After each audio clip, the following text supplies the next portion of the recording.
विश्व पर्यावरण दिवस के मौके पर शहर के सुयोगनगर गार्डन में हरियाली बढ़ाने और पर्यावरण संरक्षण के उद्देश्य से वृक्षारोपण कार्यक्रम का आयोजन किया गया। कार्यक्रम में महापौर नीता ठाकरे मुख्य अतिथि के रूप में शामिल हुई। उन्होंने पौधे लगाकर पर्यावरण संरक्षण का संकल्प लिया और लोगों को प्रकृति के प्रति अपनी जिम्मेदारी निभाने का संदेश दिया। इस दौरान स्थानीय नागरिक, सामाजिक कार्यकर्ता और पर्यावरण प्रेमी भी बड़ी संख्या में मौजूद रहे। महापौर ने कहा है कि बढ़ता प्रदूषण, तापमान में वृद्धि और जलवायु परिवर्तन आज गंभीर चुनौतियां बन चुकी है।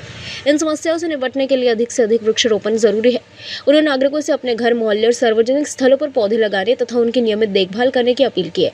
कार्यक्रम में पर्यावरण संरक्षण के प्रति जागरूकता बढ़ाने का भी संदेश दिया गया।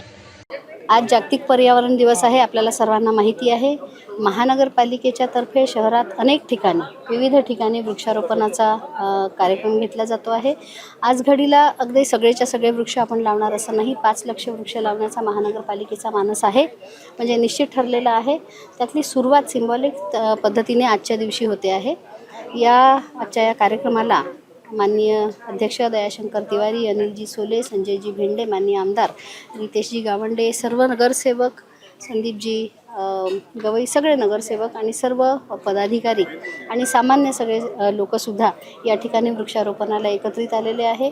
आज हे सिंबॉलिक असलं तरीसुद्धा पुढील 15 दिवसांच्या नंतर सर्व ठिकाणी एक वेगळा ड्राईव्ह पुन्हा वृक्षारोपणाचा घेण्यात येईल।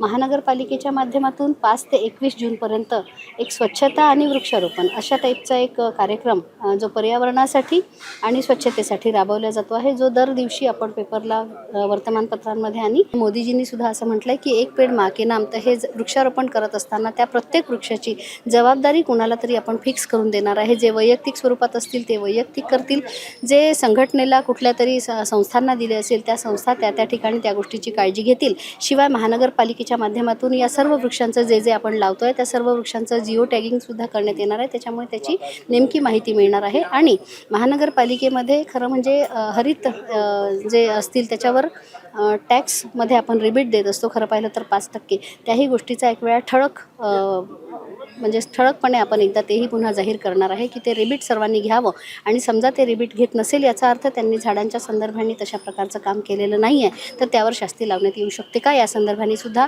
महानगरपालिकेच्या मार्फत कमिशनर साहेबांसोबत बसून चर्चा करण्याचं ठरलं आहे।